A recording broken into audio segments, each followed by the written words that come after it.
Today we are beginning the fifth Pedic of Bava Basra. We're continuing the laws of sales.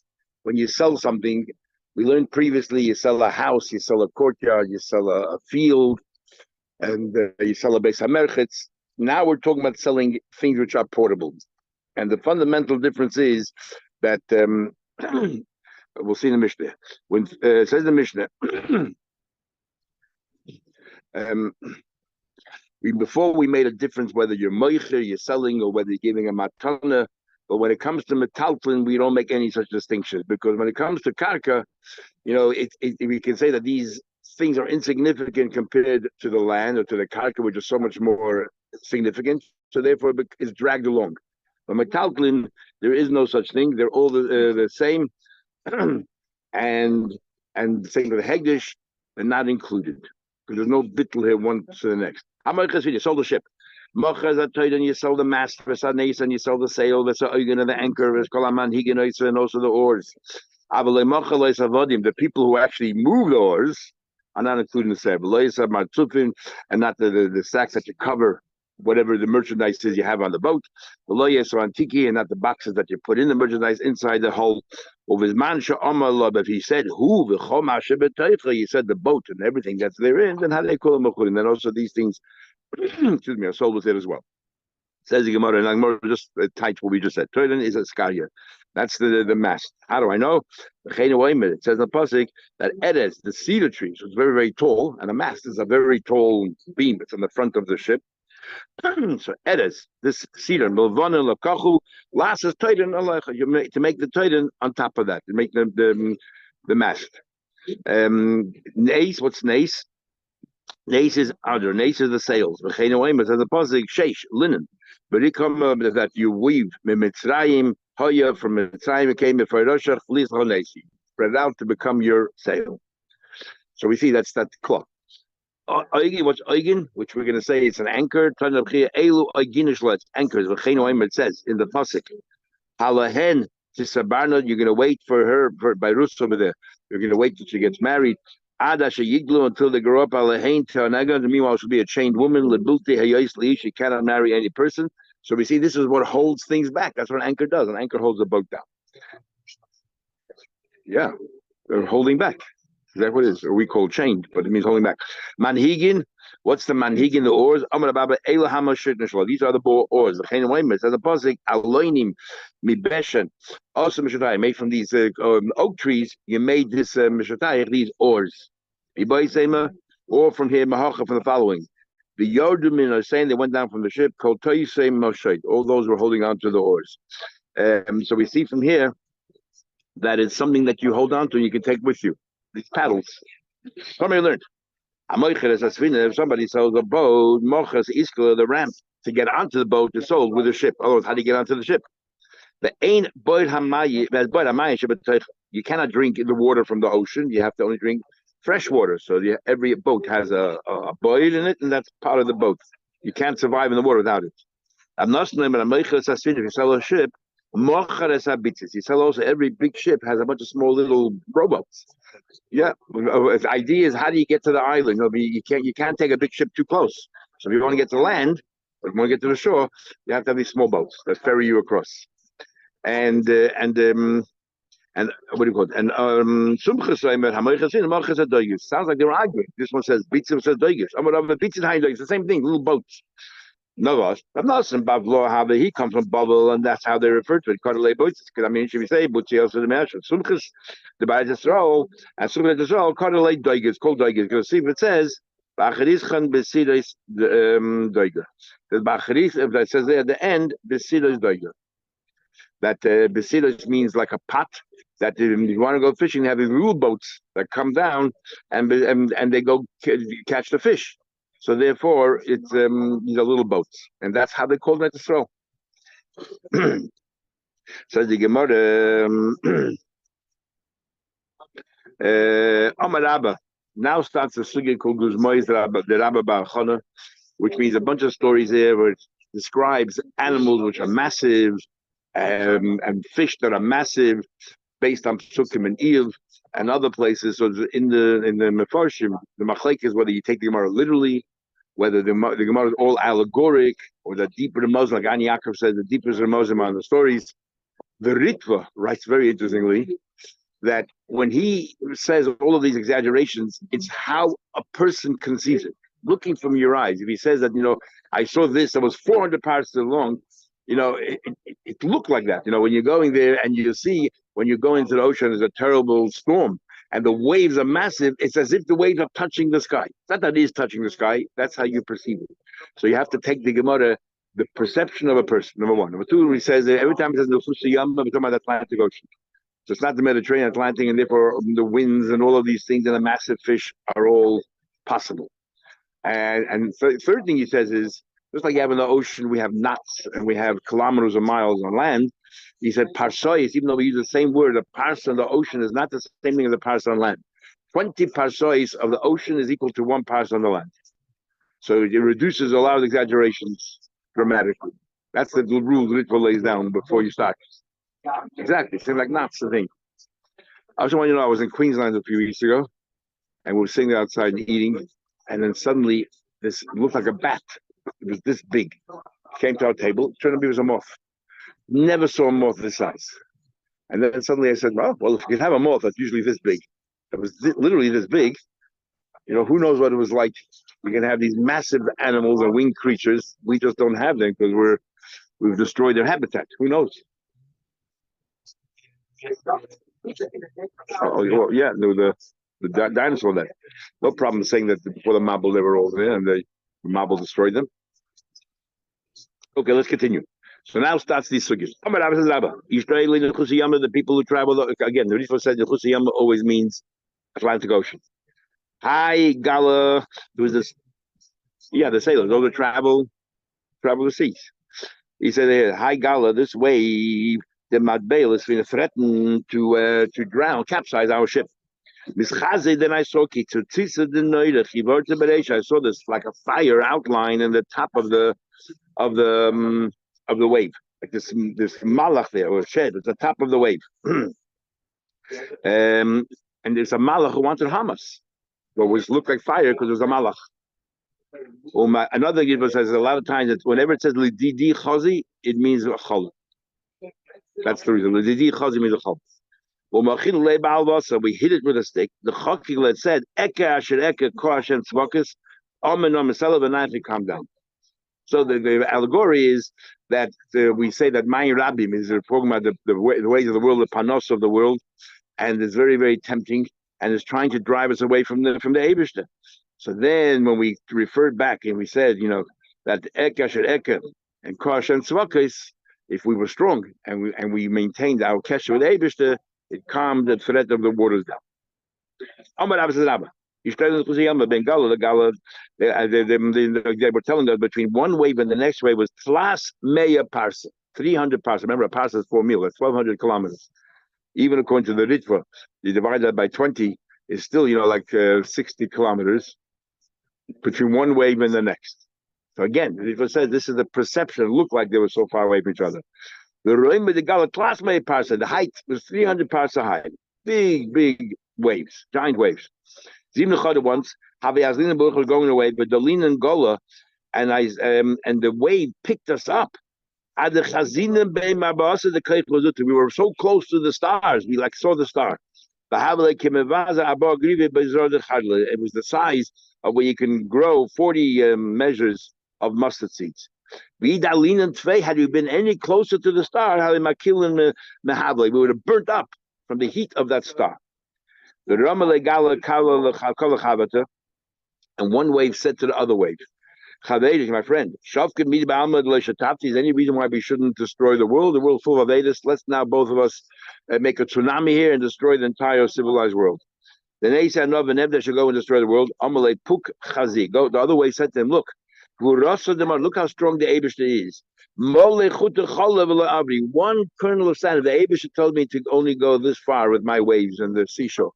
And I cannot go even one kernel of sand further, because that's what the sand does. It holds back the sea. So then it says, you're not scared of my signs. If the Abish did make sure that even one kernel of sand we can bypass, you think we can just go over right now and destroy the world? because they thought that they were so high, they thought they were outside of the gavul of this world, outside the bounds of the world, so they could do whatever they want. There's no hagbolas. And he said everything is asgacha pratis, even a kernel of sand, whether it should get wet or not, asgacha pratis. You can't just do these things on your own unilaterally. Amar Abba says, Rabba, ledi chazal, I once saw Hurmiz bar Lilis or Hurmin bar Lilis. We all know Lilis is that's the queen of Shadim, and Hurmin or Hurmiz, because Hurmiz we also learned before is was a shed as well. And interesting here, the Rashbam quotes that he heard from his father Abba Modi. We don't have very often the mayor. So the mayor obviously must have been unbelievable because they had three giants for sons. Very few families, if any, had three sons that each one stood out. Yeah, the Rashbam Shmuel was the oldest, and Rabbi Yitzchak was the Rivam, and then you Rabbi Tam. So you have three of them. And the Rosh writes about Rabbi Tam that and the people see the Yam Shloim, the Hagdam L'Chulin, one of those two, where that the Rosh said the Ri and Rabbi Tam were far greater than the Rambam, and in learning and Gainus. So these are all the children, and that he was a nephew. But these are all the children of the Rabbein Meir. So obviously, he himself would have been very special. And now the Rashbam says he actually learned from his father. When he was running, Akufia the mechuzah, he was running on the wall of around mechuzah. He's running so fast. There was a guy riding a horse. And there's two ways of learning shots, right? Whether the horse could not catch up to the shade, even though the horse goes very, very fast, the shade ran much faster, or that the shade was running and the guy and the horse outran the shade without even knowing the shade was chasing him, because the Eibishter protects us all the time, because the mazikim everywhere and they protect us all the time. Zim the once having Misagoyin Leitarti could nicer. So it once happened that there were two donkeys. Each one had a saddle on it. The Kaiman Atregishe, and the donkeys were on different bridges. One donkey here, one donkey here. The Roinig Vishav Mahai, and the shed was jumping from one bridge to the next bridge of Mahai, and he was jumping from, not only can he run fast, he can make these giant jumps. The Nokatre Modi he was holding onto 2 cups of wine in his hand. And he was pouring. From while he was jumping from one bridge to the other bridge, he was pouring the wine from one cup to the next cup. But not when it took a lot, and a drop of wine fell down. But and on that day it was so, and the Chiddush is more than that. It was such a horrible day. It was so windy. It makes our wind here pale and significant. Yalu Shamayim Yedu Taimas. The water went up and then it went down. Adeshama Be Malchusa, until the Bein Malchusa heard about it. Who's the Bein Malchusa? So some say Ben Malchus means the king of demons, because you're making yourself appear you shouldn't be seen by humans, and therefore they kill him. And others say, what do you call it? That his mom says that this particular shed, why Taka was he able to be seen? Because he was half human, he was a hybrid, half human, half shed. His mother was a shed, and his father was human, and therefore he had the abilities of a shed to jump and run and fly, but he was seen because he was half human. Otherwise, Shadim you cannot see unless the Gemara says, Yosef Shida and whatever. Shouldn't. It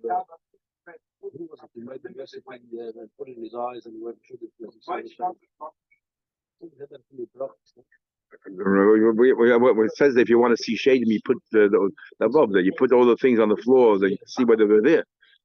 But the saying here is that the Moraim had some shadim, or some good shadim, but this guy here was human, so therefore they killed him. It says that the Baal Shem Tov killed out all the mazikin and the shadim. That's why there's no shadim anymore, or mazikin. And the Rambam never brings any of the din. The Gemara brings down that you have to worry about mazikin and everything else. If the Rambam brings it down, he gives a different reason altogether. Not for shadim, immediately the same thing. Omar Abba, that says Abba. The D I wants chazili. So remember, the Ritva says every time there's a D chazili, it's a dream. I saw Uzila Bayema. I saw this the aim that was only a day old, and the Havik Hartover, the size of Hartover. I don't know what the English name for a aim is. Some say, if I remember correctly, the aim is like a unicorn. I don't remember the general accepted name. It's a giant cow or a thing. Don't know. Yeah. Yeah. So what is it? So see what touch if he brings a touch to rain. No, no, in the bottom.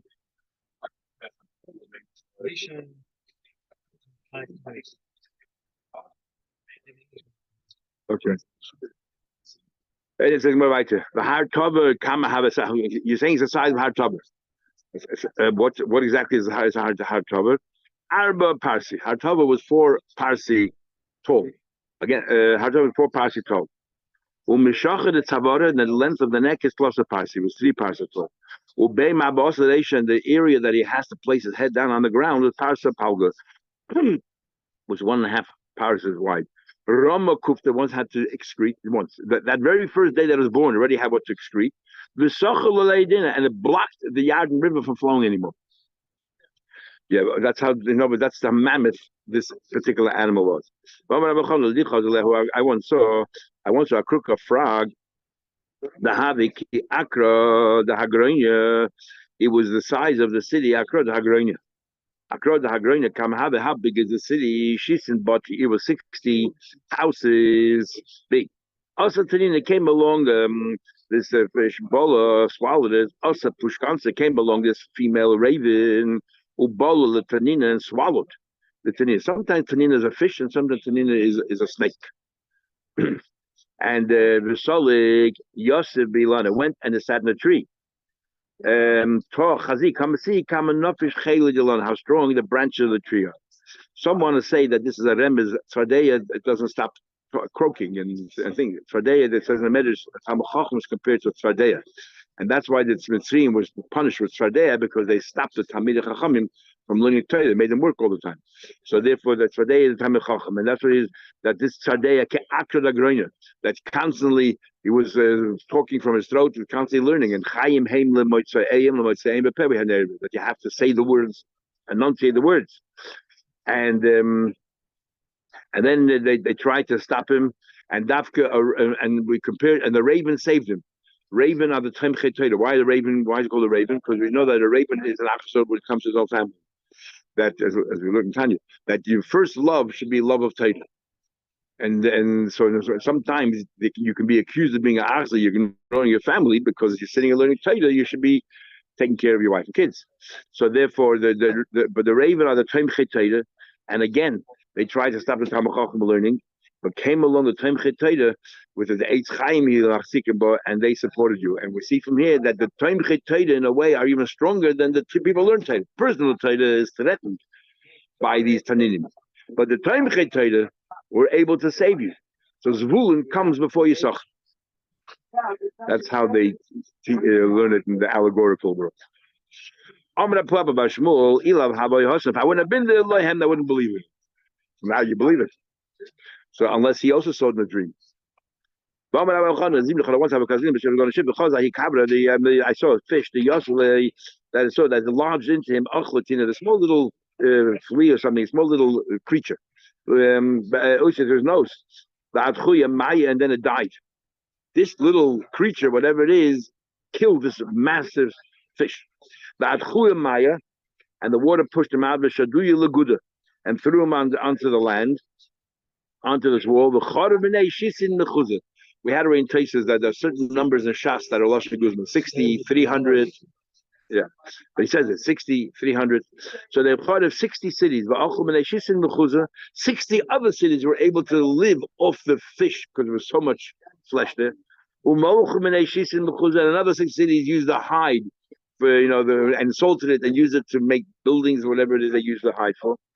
And Umalu Mechad Galgadena, from one eye, they were able to make 300 barrels of oil.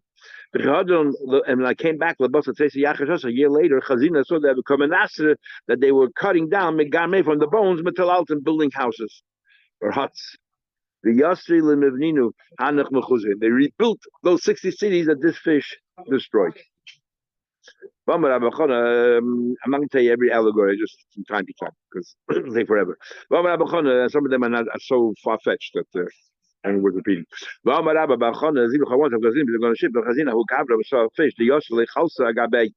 was a big fish in the water. It looked like an island because there was sand all over it. It looked like there was an island sticking out of the ground.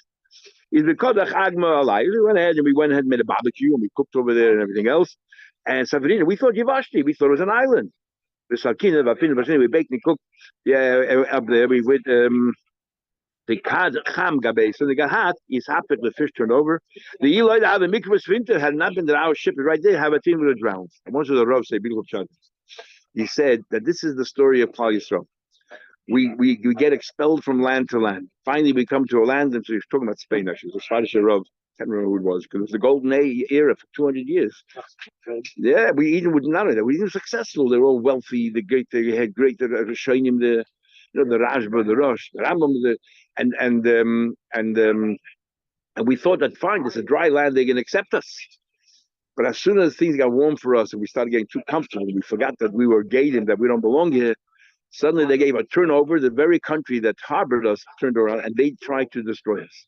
And if it wouldn't be for the fact that B'Shas Maisa, another country, took us in. So what happened? This is the biggest mess. You had the two dominant religions, which are Christianity and Islam. The Abisha made it. It never happened that both attacked us at the same time. When the Christian Crusaders tried to destroy us all the years in medieval ages, where did Eden flee? Where did they get their safe havens? In Turkey, all these Farsi countries. Holland was also a Farsi country. A lot of it went all these Farsi countries that saved them. Then when the Muslims are destroying them today, the Christians suddenly became the best friends of the Eden. It never happened in history that both religions, I mean, World War II you can't bring it out because they were dominated by the Nazis in Maximum. Anyway, so this is the story of Klal Yisrael. Once I was going on a ship, and our ship traveled from one fin to the next fin. The fish has a fin on his back, one fin on his back, one on the other side, but one fin on the back, and this one had two fins, one by the head and one on the back. And we traveled from the end to the front, and it took us the 3 days and 3 nights for us to go from the back of the fish to the front of the fish. Now, maybe the fish swam, almost as fast as our boat did. No, he was swimming against the tide, and we were going with the tide. So we're going two different directions, and yet it took us 3 days. So we were going a lot faster because we had the wind behind us. He was going against the wind, and it took us 3 days and 3 nights to get to the other end of the fish. You say maybe I tripped and traveled too much. As long as it takes to cook a pot of water, is Mizgaya Shis and Parsi. We traveled 60 parses. So we were going very, very fast. And also the Shadi Parsi, when you have an archer who goes ahead and Gita and he takes his arrow and he shoots it, the Kodmale, we would go ahead of that.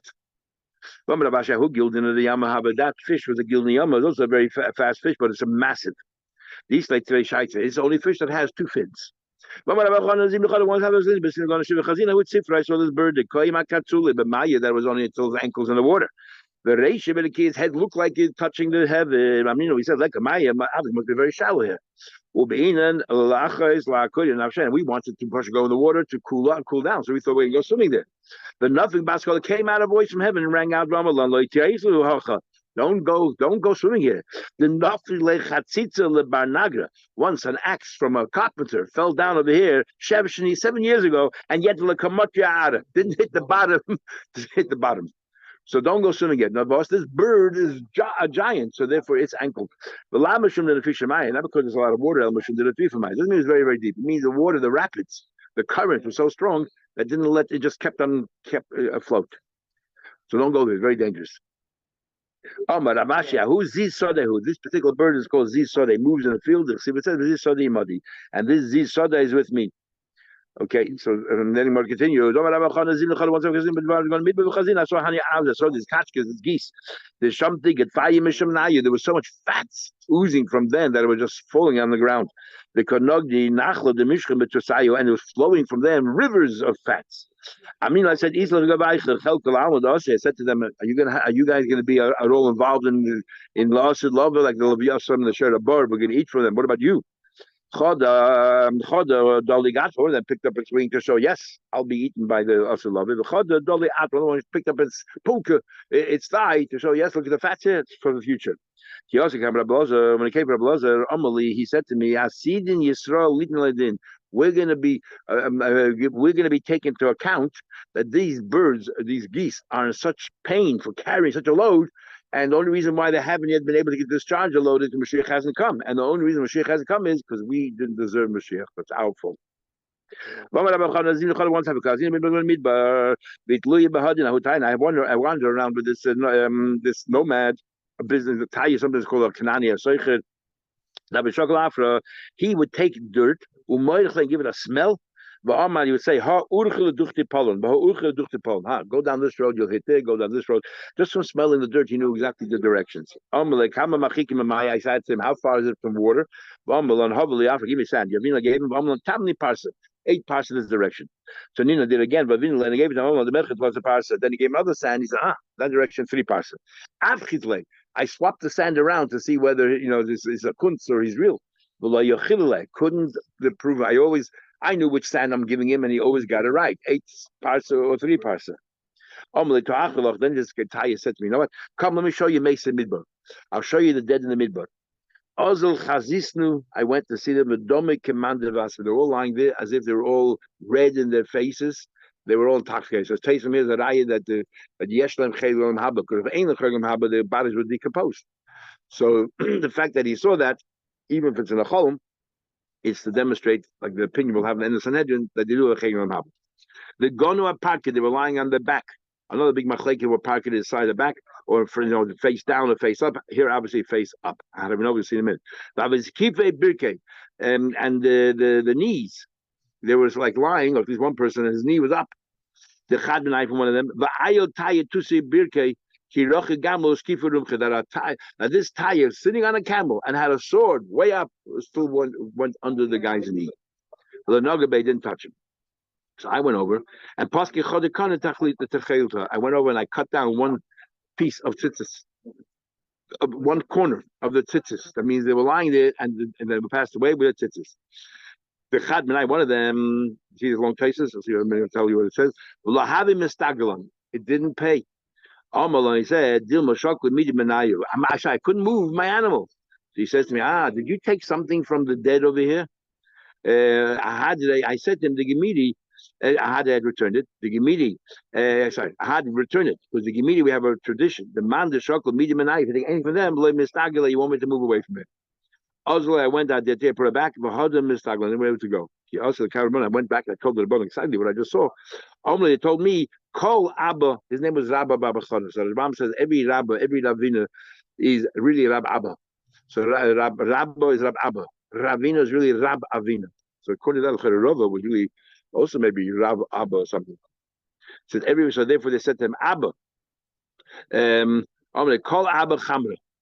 Every Abba is like a donkey. And they were very upset with him. The whole Bar Chana Sichse and Nachmed. And every Bar Chana, as a Machlekes places has other places where Bar Chana means a grandson of Chana or the son of a person who's known as Bar Chana, is a fool. So you have both milas. You're a donkey and a fool. The why did you cut off the tchelis in the first place? Lemeda to know if the halacha lebeishamai that is 4 strings, which we follow, and we're learning menachas, or ikibeisil, or like his hill is 3 strings. So before you put it back, you should have counted the strings and counted the chulias. So it doesn't matter whether you were able to bring it back, but at least we'll know what they did back then in the times in the midbar. Moshe Rabbeinu was there, and he didn't go further. Okay, so Bekitzer, the big machlekes where by the mason you put on the your tzitzis and that. So Taisa says, and they want to bring an eye from here. You see clearly they all wore tzitzis where they died. Taisa says no raya from here because you remember they went in there alive and they didn't know who was going to pass away. They went in there alive and then they just said the Basra said stand up. So it's because they went in there alive they had to wear tzitzis. Others say they knew who was going to pass away because, as Rashi says in kindness, that those who were 60 years old were the ones that passed away. So if a mace doesn't wear tzitzis, then one of the Rabbeinu Chaim explains that the machlekes, it's a long time, but the Rabbeinu Chaim says machlekes whether what tzitzis or not is totally whether mitzvahs betalus la'asud love or not. If you say mitzvahs will be ongoing, if the mitzvahs are ongoing when Mashiach will come, then they have to wear tzitzis because they will get up. They get up. We had Mark Suvas bil with their clothes on. So they have to have tzitzis. But if you hold that there's mitzvahs b'teilus la'asud love, then they don't need tzitzis at all. The minig Yisrael is that you have tzitzis and you cut them. After you put them on, you give a cut so that because otherwise, why do we say you shouldn't wear tzitzis out? We're saying in basic you're poking fun. How are you poking fun if they also wore tzitzis, kosher tzitzis? So others, it's not a raya. You're poking fun because you have a chiyuv. They don't have a chiyuv. And in fact, we had a pasuk in Shabbos there by Meisim Chavshi. When you pass away, you're free from tzitzis. And but others say that that's why it's loy l'rosh, because they could not wear tzitzis, and or even if they did wear tzitzis, no raya from there because, as we said, they have no chiyuv, and we do. Others they don't wear tzitzis at all. But that's the meaning that we wear tzitzis, but we cut them off.